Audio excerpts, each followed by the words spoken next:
የኢራን እስላማዊ ሪፐብሊክ ጠቅላይ መሪ አሊ ኻሜኒ በአሜሪካና በእስራኤል ጋር ጥቃት ከተገደሉ 2 ሳምንታት ሊሞላው በተቃረበበት በአሁን ጊዜ መሪውና የሀገሪቱ ከፍተኛ ወታደራዊ እንዲሁም ፖለቲካዊ ባለስልጣናት የት እንዳሉ እንዴት መለየት እንደተቻለና እየተካሄደ ያለው ጦርነት መቋጫው ምን ሊሆን እንደሚችል ምላሽ ያላገኙ ጥያቄዎች ሆነዋል። በቴህራንና በእስራኤል መካከል ያለው ጦርነት አሁንም ቀጥሏል። And reopen it if the war is stopped. Also, he addressed those people who lost members of the family and they had expressed his condolences and empathy to those families who bear damages to their private properties, and also said that we will take revenge of the blood of your martyrs and atrocities happened to your children. ፍክራና ዛቻው ባየለበት በዚህ ሰዓት አዲስ የተሰየሙት የኢራን ላዕላይ መሪ ሙጅተባ ሁሴን ኻሜኒ ስርዓታቸው ጭቁንን የሚቃወሙ የሚላቸውን ኃይላት ማመስገናቸው ተነግሯል። ከአንድ ሳምንት በፊት በአሜሪካና በእስራኤል የጋራ ዘመቻ የኢራን ጠቅላይ መሪ አያቶላ አሊ ኻሜኒን በመግደል የተጀመረው ጦርነት በየቀኑ አዳዲስ ገጽታዎችን እየያዘ መስፋፋቱን ቀጥሎ ብዙዎች መቋጫው ምን ይሆን የሚለውን በጉጉት እየጠበቁበት ባለበት በዚህ ሰዓት አዲሱ የኢራን ጠቅላይ መሪ ሙጅተባ ኻሜኒ ከተሾሙ ወዲህ ለመጀመሪያ ጊዜ ባስተላለፉት መግለጫ ቴህራን በሚናብ የሴቶች ትምህርት ቤት ላይ የተፈጸመውን ጥቃት ጨምሮ የተገደሉ ኢራናውያንን ደም ለመበቀል ወደ ኋላ እንደማትል መናገራቸው የመካከለኛው ምስራቅ ጦርነት እንዲህ በቀላሉ መቋጫውን እንደማያገኝ ፍንጭ የሰጠ ሆኗል። አድማጭ ተመልካቾቻችን ይህንንና ሌሎች መሰል ጉዳዮችን ወደ እናንተ እናደርሳለን። አብራችሁን ቆዩ።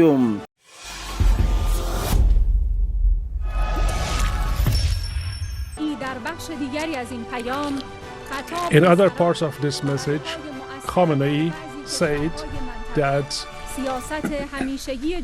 addressed neighboring countries that the relations of the Islamic Republic with the 15 countries of the neighboring countries will be warm and close, and also in relation to the establishing the military and economical centers in those countries. He mentioned that these bases should end in their countries. As we had given clear warning, we also believe that we emphasize on friendship between us and the neighboring countries,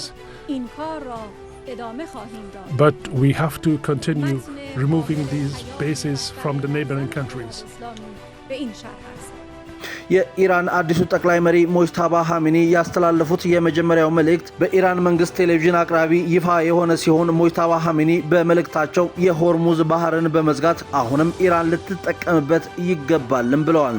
በመቀጠልም ኢራን ከጎረቤት ሀገራት ጋር የወዳጅነት ፖሊሲ እንዳላት ቢናገሩም የአሜሪካ ጦር ሰፈር እንዲዘጉ በማስጠንቀቅ ካልሆነ ኢራን ኢላማዋን ትቀጥላለችም ብለዋል።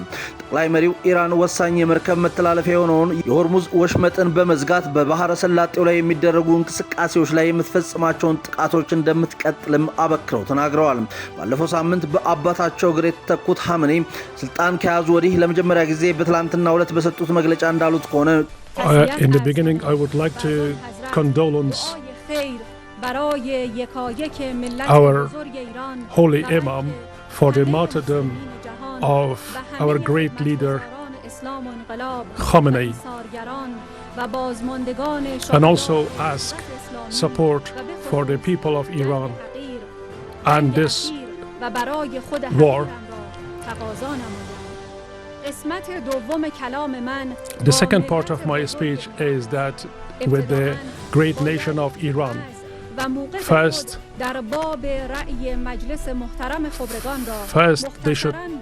I should describe my position and also the position of the Assembly of Experts. ጭቆናን የመቋቋም ግንባር የእስላማዊ አብዮቱ አካል ነው ያሉ ሲሆን ኢራን የተቋቁሞን ወይም ጭቆናን ለማስወገድ የሚታገሉ የምትላቸውን ኃይላት የፍልስጤም ደፈጣ ተዋጊ ቡድን ሐማስ፣ የሊባኖሱ የሺያ ሚሊሻ ሂዝቦላና ከፊል የመንን የሚቆጣጠረው አንሳር አላህ ወይም የሁቲ ቡድን ነው። ኢራቅ ውስጥ የሸመቁ ሌሎች ቡድናትም እንዳሉ ይታመናል።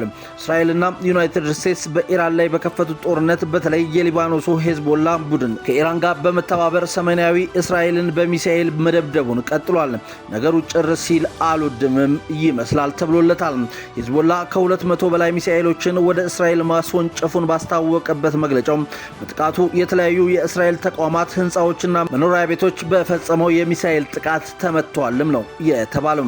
በሺህ የሚቆጠሩ የሰሜን እስራኤል ነዋሪዎች ከመኖሪያ ቀያቸው ጥቃቱን ተከትሎ ለመሸሽ መገደዳቸውን መረጃዎችም ጠቁመዋል። የሂዝቦላን ጥቃት ለመበቀልም እስራኤል በቤይሩት ውስጥ የሚገኙ ህንፃ፣ የገበያ አዳራሾችን፣ የመኪና ማቆሚያዎችንና መኖሪያ ቤቶችን ጭምር እያወደመች ነው። የእስራኤል ጦር ባለፉት 13 ቀናት በሊባኖስ ላይ በከፈተው ጥቃት ከ500 በላይ ሰላማዊ ሰዎችን ገሎ 760,000 ሰዎች ከመኖሪያ ቀያቸው አፈናቅሏል። የዩናይትድ ስቴትስ ፕሬዝዳንት ዶናልድ ትራምፕ በትላንትናው ዕለት በሰጡት መግለጫ ኢራን ሙሉ በሙሉ ጠፍታለችም ሲሉ ተሰምተዋል። ይሁንና ትራምፕ ስራ የሚሉትን ጦርነት እጨርሳለሁ በማለትም አክለዋል። ኢራን ሙሉ በሙሉ ከጠፋች የሚጠናቀቀው የትራምፕ ስራ ምንነት ብዙዎችን ግራ እንዳጋባ ነው። አዲሱ የኢራን ላዕላይ መሪ ሙጅታባ ሁሴን ሐምኒ እንደሚሉት ግን መንግስታቸው ሂዝቦላን ከመሰሉ ኃይላት ጋር ያለውን ትብብር አጠናክሮ ይቀጥላል። የኢራን ጠላቶች በሀገሪቱና በህዝቡ ላይ ላደረሱት ጥፋት አንድም ካሳ መክፈል አለባቸው፣ አሊያም ኢራን ላይ በደረሰው ጥፋት ልክ የእነሱም ተቋማትና ጥቅሞች እስኪጠፉ ድረስ ቴህራን ትቀጣቸዋለችም ብለዋል። እስራኤልና ዩናይትድ ስቴትስ ዛሬም ኢራንን ሲደበድቡ ነው የዋሉት። ከ3.2 ሚሊዮን በላይ ኢራናውያን ተፈናቅለዋል። የኢራን ባለስልጣናት እንዳስታወቁት ከሆነ እስራኤልና ዩናይትድ ስቴትስ እስከ ትላንትናው ድረስ በኢራን ላይ በከፈቱት ድብደባ 165 ሴት ህፃናት ተማሪዎችን ጨምሮ ከ1300 በላይ ሰላማዊ ሰዎችን ገለዋል። የውሃ ማጠራቀሚያ፣ ሆስፒታል፣ ትምህርት ቤቶችን ጨምሮ 10,000 ሰላማዊ ተቋማትም አውድመዋል ነው የተባለው። የተባበሩት መንግስታት ድርጅት እንዳስታወቀው ከ3.2 ሚሊዮን በላይ ኢራናውያን ከመኖሪያ ቀያቸው ተፈናቅለዋል። ኢራንም እስራኤልና የአረብ ሀገራትን በሚሳኤልና በሰው አልባ አውሮፕላን መደብደቧን ቀጥላለች፣ እንዲሁም ወደፊትም እቀጥላለሁ ስትል ነው የተሰማቸው። የሆርሙዝ ሰርጥንም እንደዘጋችሁ ነው። ሩሲያ ዛሬም በድጋሜ እስራኤልና ዩናይትድ ስቴትስ ኢራንን መደብደባቸውን አቁመው እንዲደራደሩ ጠይቃለች። ባለፈው ማክሰኞና ሮብ ዝቅ ብሎ የነበረው የነዳጅ ዘይት ዋጋም በትላንትናው ዕለት ዳግም አሻቅቦ ውሏል። አንድ በርሜል ድፍድፍ ነዳጅ ዘይት በአማካኝ $103 እየተሸጠ ይገኛል። የሀገራት መሪዎችና መንግስታቸው የነዳጅ ዘይት መጥፋትና የዋጋው ንረት የሚያስከትለው ምጣኔ ሀብት ቀውስ ለማስወገድ እየተረባረቡ ነው። የዩናይትድ ስቴትሱ ፕሬዝዳንት ዶናልድ ትራምፕ ግን የነዳጅ ዘይት መወደድ አያስጨንቀኝም ብለዋል። መወደዱ ለአሜሪካ ጥሩ ነው፣ ብዙ የነዳጅ ዘይት ክምችት ስላለን ብዙ ገንዘብ እናገኛለን ሲሉ ፕሬዝዳንት ዶናልድ ትራምፕ ተናግረዋል። አድማጭ ተመልካቾቻችን ከመካከለኛው ምስራቅ ጦርነት ጋር ተያይዞ የተሰማውን መረጃ እንዲህ ወደ እናንተ አደረስን። መልካም ጊዜ